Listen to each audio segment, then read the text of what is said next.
Dude, you've rose to the top really fast. And not only did you do it in grappling and in martial arts, you've now done it in real estate, which means that there are patterns for this success. What I used to make like in a year, I'd make it like in a month. Cool to see lives transform. The goal setting, the determination, the work ethic. If your why doesn't make you cry, then it's not strong enough. You've literally lived like 50 lives in one lifetime. That's right. And you've succeeded in all of them. Tell us the whole story, man. Life is a pitch. It's simply that. It is a pitch, and it is fun. Let's make sure that you're being sold what you want and you're selling what you actually want to sell. I really just love selling. It's the easiest thing on the planet if you believe in yourself. Let's buckle up. By the way, my name's JL. This is Sell Anything. All right, so welcome back to Sell Anything. With me today is Scott Garcia. So Scott, I met Scott, it's been 10 years ago. We knocked doors in Georgia together. That's right. We were on the same team for a little bit. Good times. But that is come and gone for both of us. Neither one of us are knocking doors that much anymore. However, in between that 10 years when I first met you and leading up to that 10 years, you lived a very full life. Mm-hmm. And now you've lived an incredible life. Well, you've lived your whole life has been incredible. But like the growth in the last 10 years has been tremendous. I still go door knocking for fun with some of my friends sometimes, or I'll teach people door knocking, like how to get pre-foreclosure houses, how to buy houses. Yeah. I love it. So you're still knocking some doors just every once in a while, like when I'll get together with like some of my mentors or friends, like, hey, let's go knock, because then we get to hang out and like, you're playing the music and getting hyped driving up around and having conversations with people, problem solving, Dude, okay, so let's listen to the music. Let's get hyped up really quick. That's a perfect segue to the correlation meeting that you led in Georgia and the events that led up to that correlation meeting and why you did what you did. So tell us the whole story, man.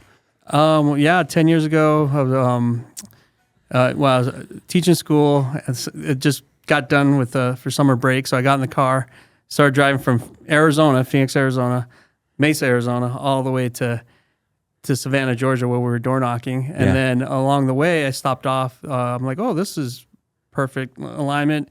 There's a national Sambo wrestling championships happening. And I had won Sambo Nationals before, and I'd been in the Sambo World Championships. My first Sambo World Championships was in Antalya, Turkey in 2007. I won a bronze medal. Awesome. And so I'm like, all right. I've been doing judo since I was 3. So there's a lot of judo guys there. And I stopped off in San Antonio, Texas, competed, got a gold and silver medal.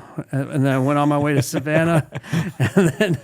and then I had my gi still. So you guys had asked me to give like a talk, to like an inspirational message. Correlation meeting, correlation meeting. And so I dressed up in my outfit, and in order to get into my mindset, before I fight, I slap my muscles and get hyped up, and kind of you have to transform yourself before you fight. You have to get in that state, peak state, like Tony Robbins talks about, and then you got to convince the other guy that you're going to kick the crap out of him at the same time, and so it's getting that state, and then gave them my message, and I don't remember if I threw anybody or not.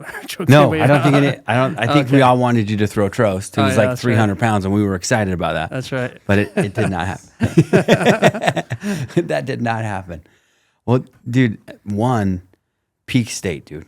So that's so applicable in selling. It is. Tell me just a little bit about that. Like when you would fight, you get in a peak state, like so you had a ritual with that. Well, with anything, most of it, 80% of anything is just showing up. So there was tons of times just growing up as a kid. And my dad was my judo coach, got me started when I was 3. Mm-hmm. And a lot of it's spiritual too, just praying. Tell me more.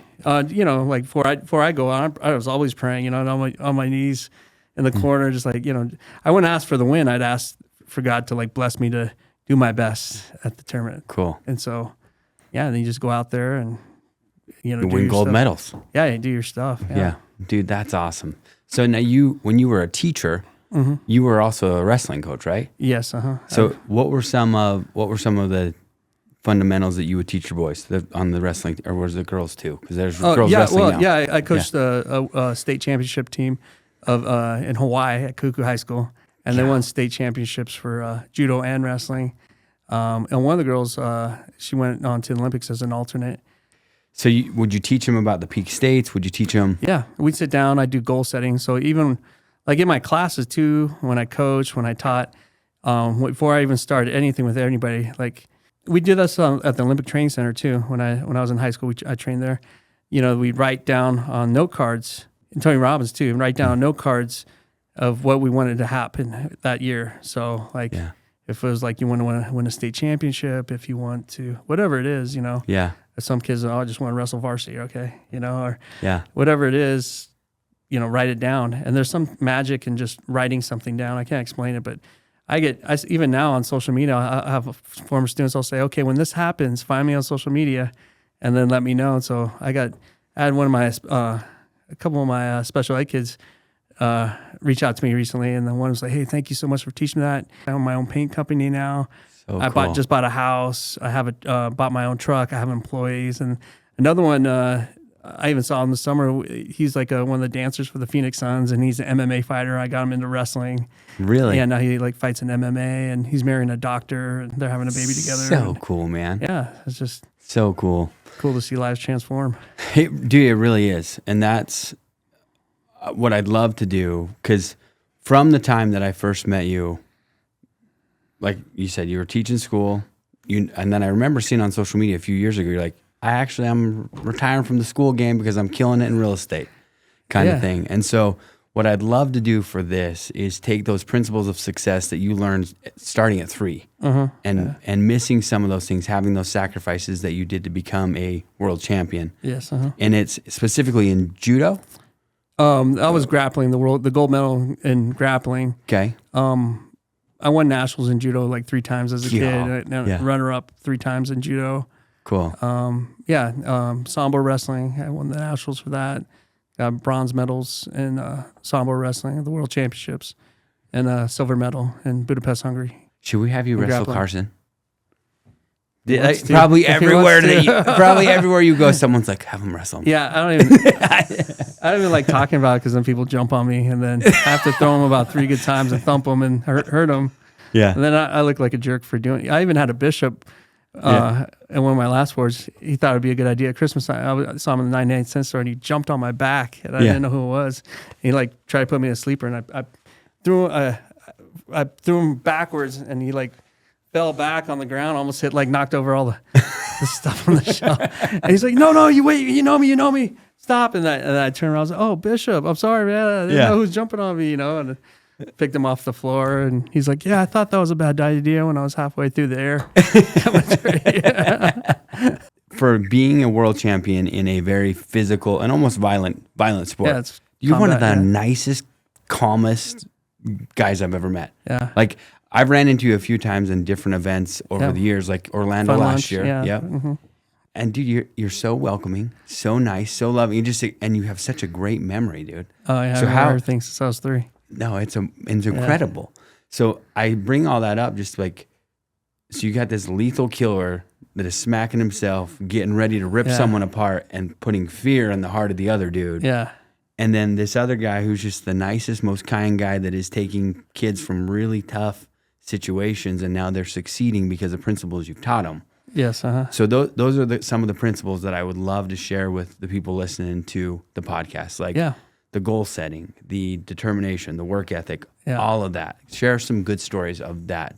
I guess, it goes back. When I was a kid, I was picked on, because I was like brown, and I grew up like in a white neighborhood. And so at daycare, they'd beat me up. And I just remember that feeling of like not being accepted and hurt, And so I'm like, oh, I don't want anybody else to feel like that. So I made a point like, okay, because I could have been a bully easily, Right. And so I'm like, I never want anybody to feel like I felt. And so it takes a lot of energy to put on that mantra, or put on that front. Yeah. So it's more fun just being nice. It's easier. It is. Yeah. Yeah, it really is. It is so cool. And I feel more doors open up of opportunities. Yeah. So. Dude. Great story. So you've been a student of the game of self-development for a long time. Oh yes. So at the Olympic Training Center, one of my all-time favorite heroes is John Wooden. You ever heard of him? Oh yeah. Mm-hmm. So John Wooden would literally run every single practice off of a 3x5 card. And as you were saying, hey, I'd write down on a card at the first of the year what I'd want to accomplish. Yeah. Like that's just the big vision of like, okay, this is what I'm going to do in a year. But then, Got one in my pocket right now. oh, you got it right, dude. I love it, man. So you practice what you preach. Yeah, I'm grateful to pass my school broker's test tomorrow. I'm taking my real estate broker's test tomorrow. So that's my cool, card man. there. And clearly, it's working. Yeah. The principles are Yeah. working. You're succeeding. So. Yeah. From teacher to now in real estate, tell us about the real estate journey, man. Like, what are you doing in real estate? You do wholesale? Like, how can people help you? What are you doing? So like when I was going to BYU Hawaii years ago, I used to be a model. When people walk in, I was a dancer and a model. So when people walk in, Photo Polynesia, they'd take a picture, and I was the cameraman, but then sometimes, we switch and I'd be the model. Yeah. I had the look. And so there was one of the model girls, she's from Colorado, and she's like, my dad makes more as in real estate than he does as an engineer. And before her brother and sister go to bed, they're like, okay, you can either go to bed now or play the cash flow game that Robert Kiyosaki taught to, create wealth through stocks, businesses, assets, real estate assets. Yeah.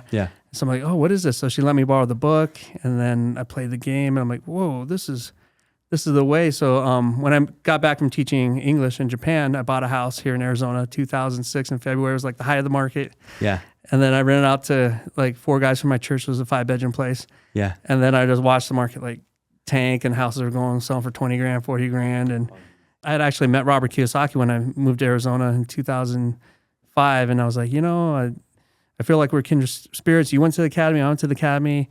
I have all this money I saved up when I was in Japan, and my dad just passed away 20 years ago, coming up in April. And so I was like, he left me some money too. I'm like, what should I do? Should I buy a house? And he's like, don't buy a house right now, Scott. Yeah. Market's going to tank. You can buy 3 houses for the price of 1 in like a few years from now. And my 2 other buddies were like, no, don't listen to him, man. I'm still buying. And they both went bankrupt. Dang. But you held off. You didn't go No, on. I did buy. I bought that, and I was like, yeah, okay, I'm going to buy because, all my friends were buying. Yeah. But, But they didn't rent it out. They didn't have the cash flow. Yeah, going. yeah. That makes perfect sense. Yeah. Well, one of them rented out, but he was an Army officer and went overseas, and the market had tanked too much, and yeah. So that's wild. Those properties, yeah. Rich Dad Poor Dad told you, hey man, don't buy a house right now. Yeah. That's wild. And I didn't listen to him. And I did. It's all good, dude. Yeah. Okay, so now in the real estate game, you're going to get your broker's license tomorrow. Yeah. Mm-hmm. So you've been doing wholesaling for a while, buying and flipping properties. Yep. Dude, tell us a little bit about that. Yeah. So I got some interesting properties. Like about when you said you were watching me on social media that one time. Yeah. So I bought a military base on 7 acres for $4 grand. It was a tax lien.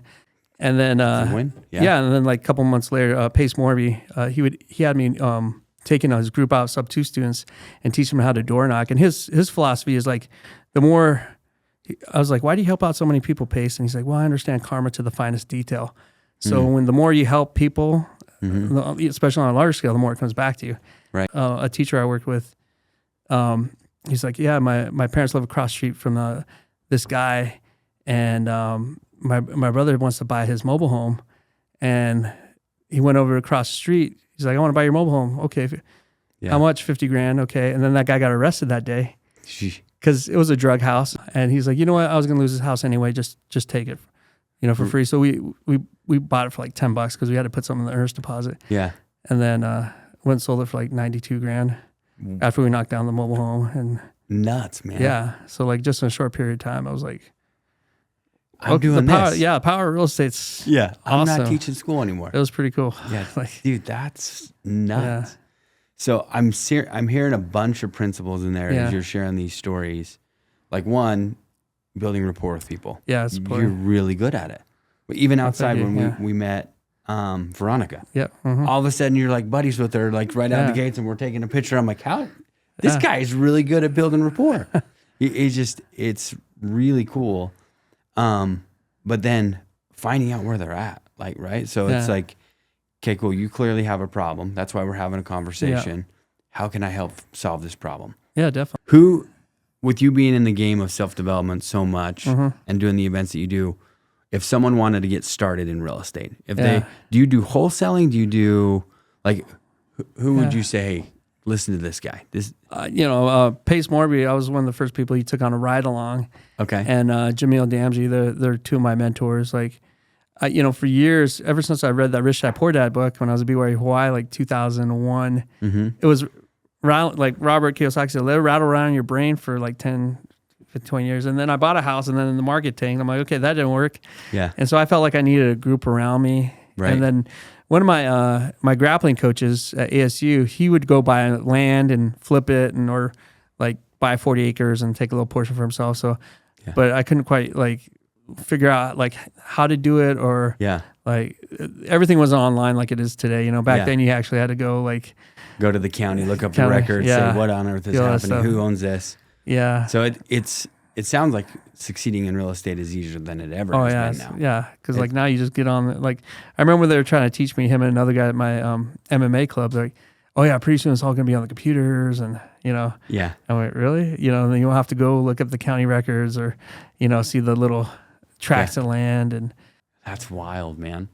So what would you say, drawing the parallels between becoming a world champion in martial arts and then the same principles are the same. It sounds like it is.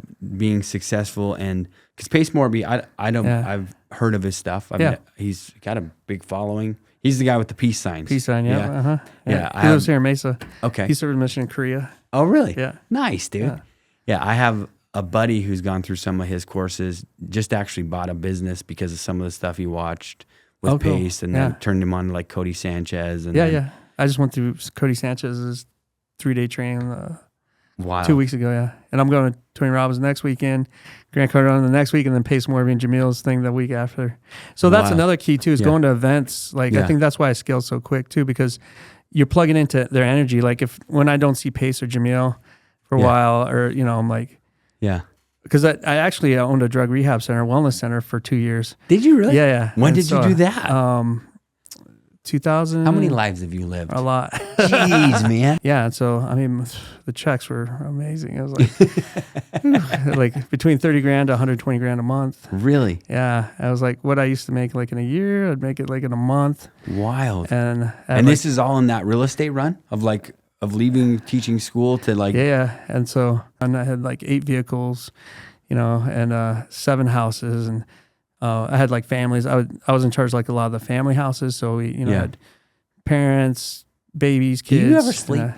I get 8 hours of sleep, maybe more sometimes. Dang, man. But I'm really quick at responding. Like someone texts me, bam, I'm texting. Yeah. Well, it's on my mind, right? Yeah. Instead of waiting forever, it's like the power now. Yeah, just do it now. Like it's on my mind. I have energy on it. Just do it, or like a contractor works for me. I'm like, all right, just zone the money now. Like why wait it? They did the work, and they send me the pictures of it. So powerful. Yeah. So powerful. So, okay. So you've got the masterminds, or you've got the events. So putting yourself in the proximity of highly successful people it's already. Like plugging the energy. It's kind of like when we were door knocking, right? Yeah. And you guys would run the meetings. Everyone get us hyped up, right? The correlation meetings. All right, let's go. Let's go knock. I'm going to go sell 3 alarms today, right? Yeah. It's like the same thing. But if you're just by yourself, it's like a fire, right? Yeah. You put one twig in the fire, it's going to burn up. But if you put a bunch of sticks in the fire, it just we're burning, baby. Burn, yeah. So you just feed off each other's energy, and it just helps. Like, and then like my mentor Pace is like, your business. Don't get those little business cards. People just throw it away. Like Instagram's your, Facebook's your. That's how you got so many following so fast, dude. Well, you just did it to Veronica out there. Like, you got an Instagram? Yeah, exactly. And I was like, what's this guy doing? Because she'll forget about me. Like, a paper card. Oh, okay, that guy was nice. And like a week later, like, who is this? Yeah. But like, they're like, oh, who's this guy? I keep seeing in my feed. Yeah. Popping. Oh, he's like, with his kids. Oh, he just got a military base now. Oh, he got a ghost house. I didn't tell you about the. Yeah. What's the ghost house? Yeah. What's the ghost house? I bought 2 houses. We were door knocking. I took some students out. They're calling some leads for me. And they're like, hey, I got you an appointment out in Florence, but as a reward, can you take us door knocking afterwards? I'm like, yeah, sure. Wait, time out. I have to pause right there. Yeah. As a reward, will you take us door knocking? Door knocking, yeah. We had to like incentivize with rewards to get guys to go knock. Yeah. You're doing it right, man. Yeah. So they called the leads for me, and then they wanted a little bit of mentorship, and I was like, yeah, I'll take you out door knocking. I'll teach you how to do it. This guy comes sprinting out to my car, and he's like, hey, you want to buy a crappy house? And I'm like, yeah, I want to buy a crappy house. He's like, all right, I got this house down the street. I'll sell it to you guys for 20 grand. And I'm like, all right, can you take us there. He's like, yeah, I'm gonna hop in the truck. Follow me. And so we follow him. He's like, I got another friend. He has 2 houses for sale. So he took us to those houses. And one was like an 1876 Adobe triplex. Yeah. It was a historic house. And there's like famous people that lived there. One was like a famous actor. One was like a famous Civil War spy that met Abraham Lincoln. Really? She was awarded the rank of major during the Civil War because she would go sing songs for the Confederate Army. Yeah. And hide the coordinates where they're going to attack and give it to the Union Army. Yeah. And so she lived in that house. And my friend was like, I don't like this house. The first time they went through it with the owner because he just had like a paper sign that for sale, 2 houses. Yeah. You didn't put it on the MLS or anything. Yeah. And so they went to go look at it first, and she was like, I think it's, haunted. And I'm going, was it the hair on the back of your neck standing up? And she's like, yeah. I go, yeah, it's haunted. So we went back. I went back with the contractor, and my little babies were running around, and we picked up a lot of ghost activity. All these like orbs are flying in my phone, and I posted on Facebook like, look at all these orbs flying. And then my friend was like, did you see at the 35-second mark there's a ghost in the back wall? No. And I looked back and I was like, oh, there she is. And then they have pictures of her. It's a real thing. Yeah, I can show it to you. Like you can see her frown, like the same. Yeah. So we went back. One of the title company ladies that I met at one of the events, she's like, there's a guy in my office. He goes to Jerome ghost hunting. He has all this equipment. You mind if he comes with you to that house to check it out? Yeah. Like, yeah, come. And so we went, he had all the equipment, and right away, once he turned on, there's like this little radio box you can buy off Amazon. You can download on your phone too, called the Spirit Box. Yeah. We turned it on, and we're like, good morning.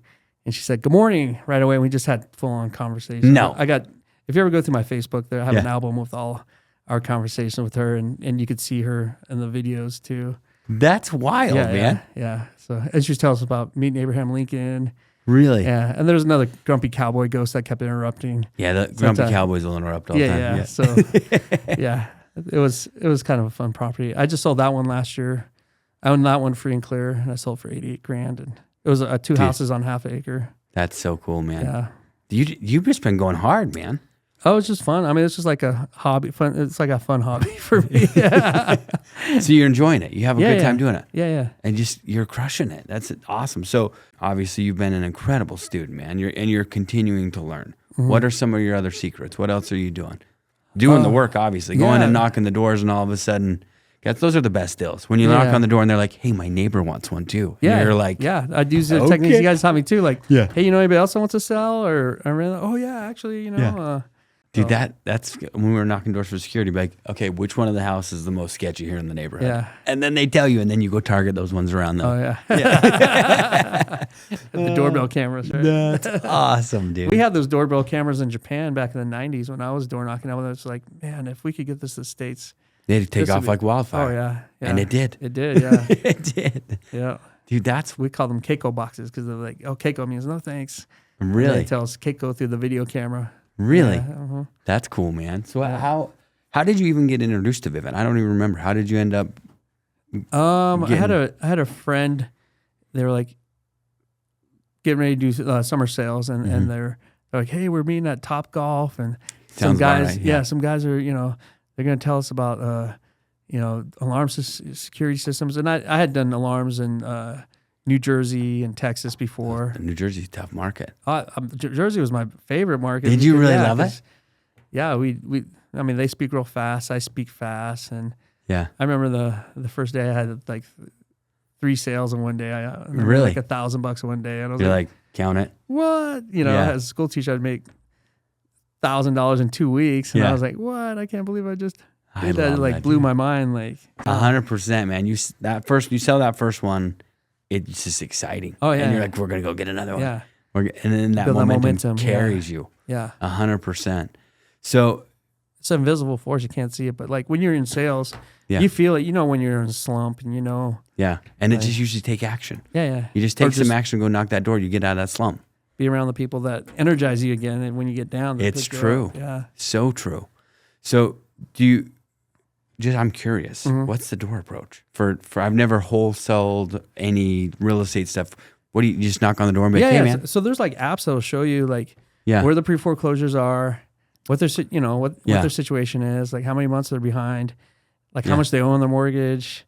their names. It's kind of scary. And it's like legitimate information. Oh yeah. I mean, well, it Yeah. depends what state you're in, but in Arizona, it like shows everything. So then you go knock on their door and like, hey, John. But they're in that situation, so you got to help them through the. Yeah. It's like being a missionary. You got to help them through the baptism, right? Yeah. So there's like always going to be struggles and challenges before you get there. So I remember she's like, well, we have no money to eat, so we'd buy them groceries sometimes, and then I'm like, okay, if we can wave a magic wand, and make your dream come true, what would it be? And they said, well, we want to move to Seattle. The partners' parents live there, and so they just want to move in with them. So they would take the money, but we don't have the money to move our stuff. Okay, how much would a pod cost? $600. Okay. So you're just being creative to find a solution. Yeah. You find the solution. They're happy. They're excited. Yep. And then you guys obviously benefit from it as well. Yeah. And she was a former vet, and I was a vet. So I buy them. I'd show up with like Home Depot boxes and duct tape, and because and keeping your word too. Because my partner was like, well, I told them that we bring boxes, but I don't know if I can get over there today. I was like, no, we got to, if you told them this day, then you got to honor your word. I'm like, I'm getting in the car. I'm going to Home Depot, get the boxes. He's like, really? I go, if you said that, because 100%. You got to keep your word, even if something little. Because if the little things like faithful in the little things gets the big things. Yeah. I have trouble like when I do business with people and they don't they tell me one thing and then they change it or they don't honor the word. I'm like, I don't know if. Yeah. It's red flags. Yeah. Just right. It's a red flag for me. It creates a resistance that, like you don't need resistance in selling. Just exactly. do what you say you're going to do. Exactly. I agree with that. So then when I see those red flags, I'm like, hey man, it was nice. Yeah. Doing business with it. But I might not say it, but like in my mind, I'm like, all right, they've already shown me. And of course, people are going to steal from me, right? Because like when I started going out to lunch with Jamil, who's one of my mentors. When I first started, I was like, man, I'm so scared. What if someone like steals from me? And he's like, they're going to steal from you, Scott. Like so confidently, and so thank them. I'm like, what? Thank them? They're gonna steal. He's like, yeah, people stole millions from me, and I thank them. I'm like, why? He says, well, you could have spent millions of more dollars with that person, and they could have stole millions more. Yeah. And so like when people find out you have money, then they'll try to steal from. And I've had people come at me and steal, and it's crazy. So wild. I just have to like instead of being like letting you inside, like okay, thank you, because I could have lost way more money. Right. With you, more and more deals and more things, but that is thank nuts. you go on your way, So cool. Yeah. So your mindset is incredible. Very kind, very loving. So I'm trying to dissect all the nuggets out of, because dude, you've rose to the top really fast. It's actually really cool to watch. And not only did you do it in grappling and in martial arts, you've now done it in real estate, which means that there are predictable patterns. There's patterns for the success. So one, being in the right environment. Surround yourself with people who are also winning or doing what you want to do. Mm-hmm. 2, be a massive student. Get your hands on anything you can consume. Take the good out of it. Yep. 3, keep your word. Yep. Keep your word. What else would you say there is? Well, we were even talking about out there, right? You called that one guy sensei, right? Oh, yeah. So you got to find a good sensei, a good mentor, a good teacher, right? So I asked my friend Laurel, I was like, Laurel, I want to learn from you. Like Kiyosaki says, work for free. Yeah. And so I was like, if you need anything, like trash pickup, whatever. Yeah. So she called me and she was like, hey, you know anybody that can do trash? And I was like, I'll do it. And I went to Home Depot, got one of those $29 trucks. And she's like, okay. And then I loaded up all their stuff and I took it to the dump. And she's like, how much do I owe you? I was like, don't worry about it. This is my college education to you. And she's like, people always say they want to learn, they want to help, but no one ever does. And you showed up in this truck and just doing it. Yeah. You went to pay. And so like, she started like, inviting me to the meetings and then we started teaming up on like different mentorship programs. So we split like all the programs. Like I was just telling her about Cody Sanchez's program. She's like, I'll split that with you. Okay. Yeah. Yeah. So it's like, we're always teaming up. We're always helping each other. And then she got into sober living too. I taught her. She had lots of questions. I mean, she still calls me. So I got to mentor her and and just different techniques in real estate. Like even like raising private capital. Yeah. I'll make a post on Facebook and raise hundreds of thousands of dollars, millions sometimes, for like different projects I've raised for like just because of the network. Multifamily, started with mobile home, with parks. the events. Yeah. I raised money for my flips. Dude. And it's just like people are lined up like, I want to invest with you. I'm like, okay, paying 15% interest. All right, cool. I give a, it's like, dude. So the cool thing is that ties because they know you're going to do what you say you're going to do. Yeah, exactly. Like you keep your word, Yeah. and the little things of the boxes of, dude, I'm going to get you these boxes. We're going to get you Exactly. moved to Seattle. And now you got people being like, here's 100, here's 200K, here's hundreds of thousands of dollars. Cause I know Yeah, if 3 people Scott's I met- involved, I got you. 3 people I never Yeah. even met, and they gave me money. Dude, I love it. because man. they're like in my groups. yeah. But they're like, oh, you probably wouldn't screw us over because you're in the group, but we trust you. Okay, awesome, Yeah. And then like I pay them back, and like they tell their friends, hey man, Yeah. I made Billy Scott, and he did it. It was awesome, and he taught me the process, how to flip, and Yeah. like I'd send them videos like, hey, this is what we're putting the flooring today. Yeah. Hey, we're painting. Yeah. So the they could popcorn. see their money at work. You're, Yes, you're just being accountable. Yeah. Return and report idea. Yeah, because they Yeah. they're interested in learning how to flip. Okay, I'll Yeah. if you can't make the flip, then I'll make some videos for you and show where, man, you guys are moving fast. So you got the tile in the bathroom already. You got Yeah. new cabinets in. Okay. And then Yeah. that's a formula too. I learned from Laurel. Okay. So the formula, so there's formulas for success. Like what Tony Robbins said, find who you want to be, who you want to emulate, follow the formula. Just do the work. Yeah. Yeah. You've literally lived like 50 lives in one lifetime, and you've succeeded in all of them. And if I had to distill this conversation into the principles, right environment, Uh-huh. be an incredible student, have a solid mentor or a coach, Uh-huh. and keep your word. Yeah. That's what it. And God too, spirituality, right? It feels like it's a 100%. big spiritual journey too. A lot of people don't talk about, but yeah. a lot of things you see like miracles, like, oh, that was a miracle. Yeah. That was a coincidence. Oh, that was a miracle. Like, Yeah. just things start aligning. God is in the equation Yeah. for sure. Oh yeah, you knock on the door and you're like, oh, you want to sell your house? Oh yeah, oh, I want to buy your house. Oh, okay, Yeah. that was easy. God, But that's when you're like for when you're sure. helping people, like when Yeah. you're serving people, or yeah. like the more you help That's out. another one is Yeah. is work. Well, Pace, I think, is who said it when he understands karma full circle, right? Yeah. Uh-huh. One of the things when I started into sales, I listened to a ton of Zig Ziglar stuff. Oh yeah. Uh-huh. And Zig Ziglar would always say, you can have anything in this world you want if you help enough other people get what they want. Exactly. Yeah. And that is spot Yeah. on. So, Yeah. I never understood that. I'm like, because I had a fighter mentality. yeah. Like I win, you lose. There's only one winner out here. Yeah. And when I turn on, I'm gonna win. I'm gonna beat you to pulp. And Yeah.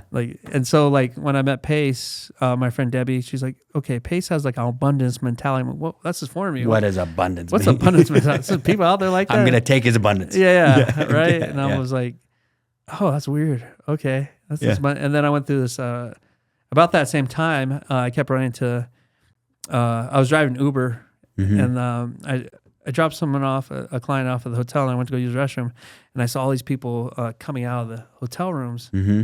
and they're dancing and like Yeah. all hyped up. I'm like, what is this? I usually hear about everything. Like people Yeah. approach me about every network marketing Yeah. product or every Yeah. like group, and then they're like, oh, this is PSI, it's Personal Success Institute, and I was like, what? One of the courses you went to. Yeah, I was like, what? So what is this? And they're like, well, it's like personal development. I'm like, oh, I can't believe I haven't heard this. Like I've heard about most things, and so one of the people were like, well, Farron's one of the leaders over here, and Farron, that was one who we went to go flip houses. She taught me how to wholesale door knock. Okay. She introduced me to the leader of the group, and she's like, oh, come back in 6 weeks. And this is like February 2019. And Yeah. I was like, well, in 6 weeks, I'm selling my house in Gilbert, so Yeah. probably can't do it then. And then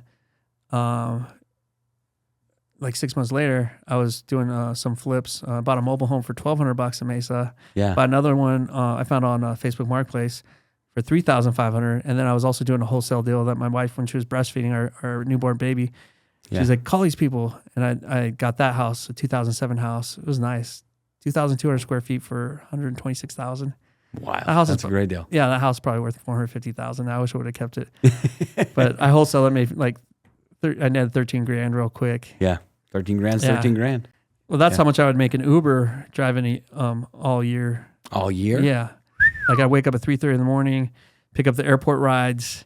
Yeah. Before I'd go to school, I taught night school, so I didn't have to be at school about 10. And so and then I'd drive summers, I'd drive Friday, Saturday nights. And Yeah. so I'd make about 13 grand. I'm like, okay, so it took me 5 hours to do this deal. Yeah. And 52 weeks to do this. Deal. yeah, I can't even, Yeah. it was just taxing Holy on the cow. body. So I was like, okay, if I could just get one deal a year, I'll be happy. Right. So that's another element then, because it sounds like, and you said this in the beginning of the podcast, is you miss basketball games, you miss stuff doing wrestling because you had to just show up to do the work. Exactly. That's 80% of it. People give up saying. so easy. I've met tons of people that were more talented than me, like in grappling, wrestling. They're stronger than me, had better technique, like better drive, more smart, everything, and then they just give up. Like they'll make some excuses. When you're green, you grow. When you're ripe, you rot, is what Kiyosaki says. Like when they start getting the big head, like I know more than this guy, I don't need this person, and then they quit, and then. So one, show up. That's 80%. Yep. Show up. Show up. Probably, let's rewind a little bit. One, remember God's in the equation. Oh, yeah. Be grateful for the miracles. Do the thing, right? Yeah. Prayer. Yeah. Yep. All that. Show up. Then be in the right environments. That stick that turns into a whole fire burning. Yes. Right environments, events, things like that. A coach, a mentor. Sensei. Yeah. Sensei for sure. Yeah. And then we've got just like push through the hard things. Keep working through the hard things. Like that's a big part of it. I like what you said. When you're green, you grow, you ripe, you rot. Yeah, that's huge, man. Yeah. Thank you so much for coming and doing the podcast. Yeah, it was fun. Appreciate you. Yeah, it was good to see you again. I saw you. You too. Saw you at Raise Fest last year, and I door knocking in Georgia. It's a good time. Yeah. It's a good time, dude. No, I saw. I don't even know how I crossed paths again. Oh, I'd been locked out of my Facebook, dude. Your post was there, and I was like, dude, we got to get Scott on here. This guy has like gone from a like world champion to a teacher to now he's just killing in the real estate game. The principles of success have got to be in there, especially knocking doors, which is the background. So thank you again for coming out, man. And that's why I like to knock, because it reminds me like the core, right? My dad had me knocking doors when I was a kid, and I hated it. Yeah. Because he'd have me, he's like, I want you to learn how to sell. It's the most important skill, and like someday you'll need to sell to help support your family. And he'd have me selling judo raffle tickets for like a half a beef, like chocolates, candies, judo stationery. And I was like, man, when I get older, if any kid ever asks me to buy something, I'll buy it. I'll buy 5. Yeah, because I'm like, I knew the rejection, how much like it hurt. But I hated going through it when I was a kid, but I'm grateful for it now because it kind of gave me that thick skin. 100%, man. That is an excellent place to put a pin in it of like selling, because you're going to have to provide for your family. That's the whole point behind this podcast. If your why doesn't make you cry, then it's not strong enough. So for me, it's my kids. So that's a good one. Like, okay, I got to get out of my comfort zone because we got to go make it happen. I got to get a better life for my kids. So absolutely. Yeah. Timid salespeople have skinny kids. That's what I hear. You got to go out and get it done, dude. Got to kill them, bring it home. I like that. Well, thank you again. Yeah, man. I appreciate you.